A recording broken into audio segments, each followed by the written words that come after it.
guys, my name is John, and this is another installment of a video that we are going to basically expand upon. So, a little while ago, I made a video ranking all of the current BMW models as of 2025. It was a tier list video. So here you can see the tier list, my S tier cars, my A tier, all the way down to the D tier. Um, I know that there are some unpopular opinions for sure, but in today's video, we are going to essentially customize and build our own version of all the S tier cars from this video. So this will be a three-part series.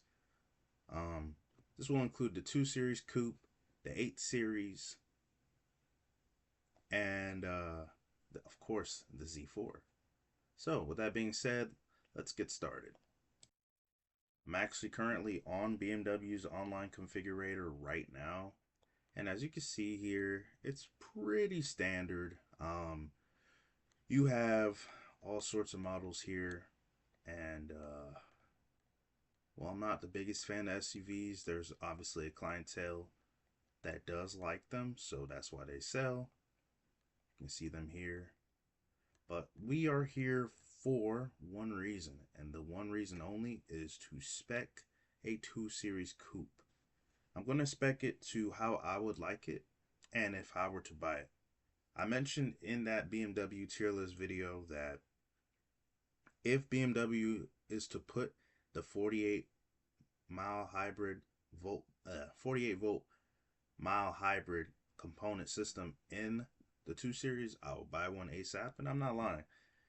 I mean, it's not going to add all that much power, but it is going to be nice for low-end torque and slightly better fuel economy, so I think that's worth something. So you see here, the starting MSRP of the coupe is $41,000. Well, basically $42,000 really. So here we go. Now, there isn't anything wrong inherently with the B48 powered 230i coupe and its xDrive variant. As you see here, it's getting 255 horsepower. That's roughly, I want to say 25 more horsepower than my personal E92, which it reminds me of so much. I mean, yeah, so this is my E92, and I think that the current day 2 Series Coupe is the closest in spirit to it.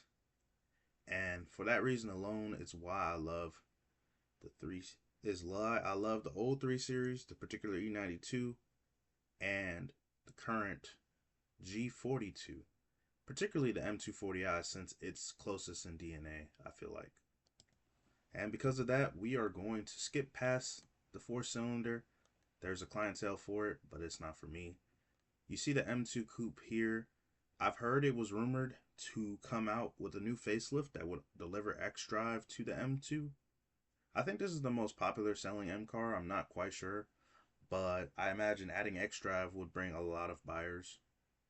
I think the M2 is slightly detuned compared to the M3 and the M4, but they use the same engine basically. So we're going to skip past that, and we're going to actually spec a M240i xDrive coupe. These push about 400 horsepower and 0 to 60 time under 5 seconds. So we're going to go ahead and design an xDrive model. I live in the northeastern part of the US, so we get some snow here and there. So although some bros will tell you that xDrive or all-wheel drive isn't necessary, it's a driver confidence thing, and ultimately it's nicer to have. I mean, if you're going to tune this car, which the B58 is really reliable when tuned and can handle crazy amounts of power on stock internals.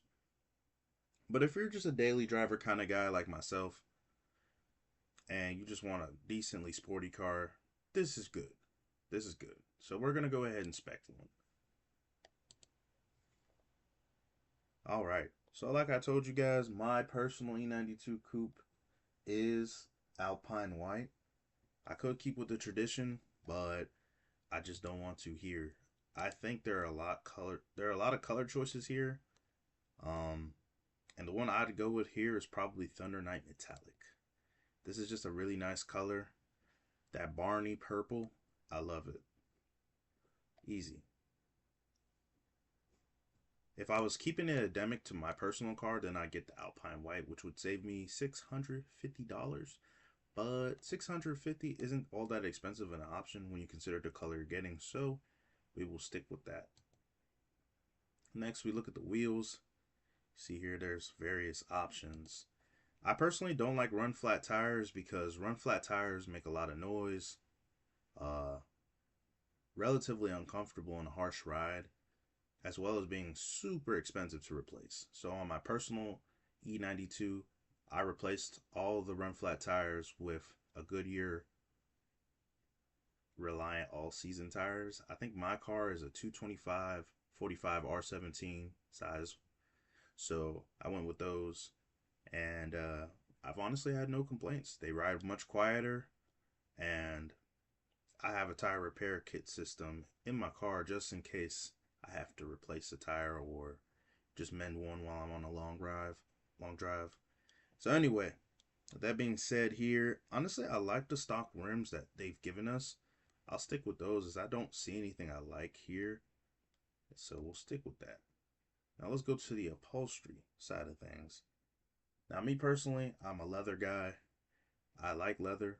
Leather feels better. It feels more premium. Sensitech is basically fake leather. It's not real. So even though unfortunately it comes with the best color options here, I will not be selecting those. Instead, I'll be focusing on Veriscata. Hope I pronounced that right. Veriscata. Either way, there's only 4 options unfortunately, and none of them are really crazy good. Black, black with red highlight, black with blue contrast stitching, and then oyster. Definitely not oyster. I'll go with the black with the blue contrast stitching here. I think it looks good. Yeah, that looks quite good. Now for the trim, I will definitely select the ash gray blue open pore fine wood. My personal E92, like I said, has wood accents. These ones look a little cheaper here, but I'm going to trust BMW that these are real and not just plastic vinyl, I hope. But you see here, they got a few options here, but none of those really look that good. I mean, carbon fiber. Some people selected carbon fiber. I think it looks kind of tacky, so I personally wouldn't select it. Now, additional packages. I will definitely select the parking assist package. I don't necessarily need help parking since where I live, there's plenty of parking, and I'll never really venture into the tighter cities that require this, but it is always nice to have. I'd recommend getting it if you definitely worry about, resale value and things of that nature. But I'll definitely get it because it's just nice to have. You got the M Sport Professional package, which basically includes the premium package on top of M Sport. I guess I'll get that too. Why not? It doesn't take away anything. It basically includes the premium package and the M Sport combined. Some of these standalone options, which unfortunately do not include ventilated seats. That is something I really like. Unfortunately, it doesn't have. But for $500, I will take adaptive cruise control. For let's see, I'll take for $350. I'll take lumbar support. This illuminated trim feature is only $200, but I think it's kind of tacky personally. So I think the car already has ambient lighting, so there's no need. The M technology package.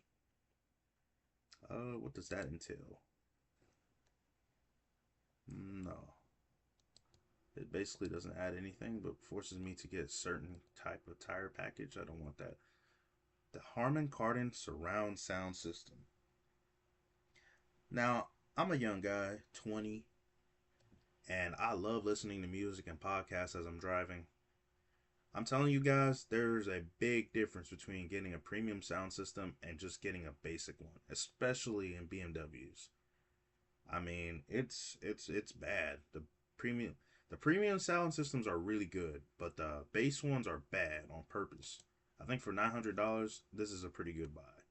Then if you wanted to select any vehicle maintenance programs, you can do that here. Now me personally, I do not take my car to the dealers outside of warranty, as I have an independent mechanic and I work on my own car occasionally. So, just have that in mind. A BMW is a nice car, but it will definitely cost a little bit to own and upkeep. But you can see here currently our MSRP as built is $62,300. So let's look at the summary. So as you see here, it comes out to $63,475.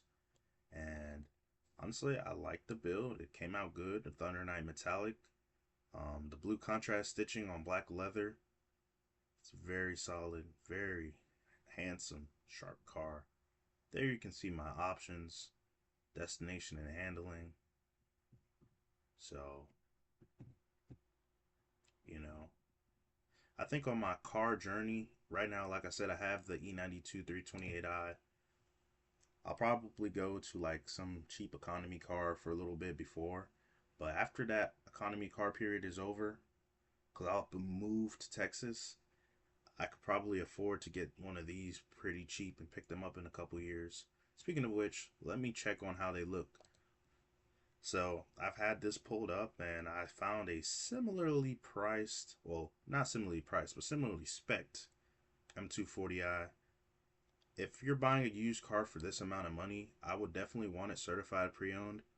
As you can see here, this is a certified pre-owned 2023 M240i with the premium package. So as you can see here on Auto Trader, it lists all the features: Apple CarPlay, heated seats, their leather seats, safety features. I love safety features. You can never have too many.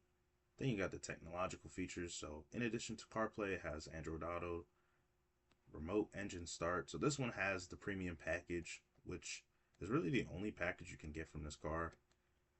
And the fair market range for a M240i that's certified pre-owned with about 30,000 miles is going for anywhere from 45,000 to 50,000. I think that's a steal. Personally, I mean, this basically is the same spec car that I have.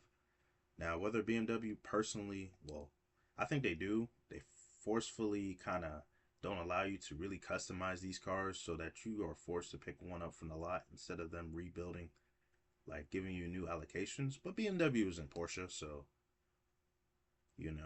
there's that. I mean, it's basically the same exact car as the one I spec'd. So, I mean, if you buy it certified pre-owned, you basically are getting a newer car that has a little bit less miles, well, a little bit of mileage, I should say, but a significant price difference. I mean, you're talking about nearly 15 grand off alone. That's pretty nice. You can't lie. So, guys, if you're gonna buy a used car for that amount of money, definitely get it certified pre-owned. It will save you. The warranty usually comes with a predetermined amount of years and mileage, so definitely be smart when purchasing, these kind of cars. If you're going to not get a certified pre-owned in any model, really, make sure you get it inspected by another party. A pre-purchase inspection is what they call it. Test drive it. Make sure you bring a scan tool, or maybe even bring your mechanic to look it around and lift it up. See if you can see if there are any leaks. The B58 is pretty reliable as far as I know, so you shouldn't have any problems though. But that will conclude the video, guys. As you can see here, the M240i is truly, in my opinion, the best enthusiast car on the market these days. Getting these certified pre-owned is a steal in my opinion, and I believe these will rise in value as BMW is going to start rolling out more electric models. So I would snag one in the next 5 years if you can. With that being said, guys, this is the end of the video. I appreciate you guys. If you made it this far, please drop a like and subscribe for more content like this. We'll have more coming up, as the next video we'll do on this particular kind of style will be the 8 series. So stay tuned for that. As always, love you guys. Stay safe now.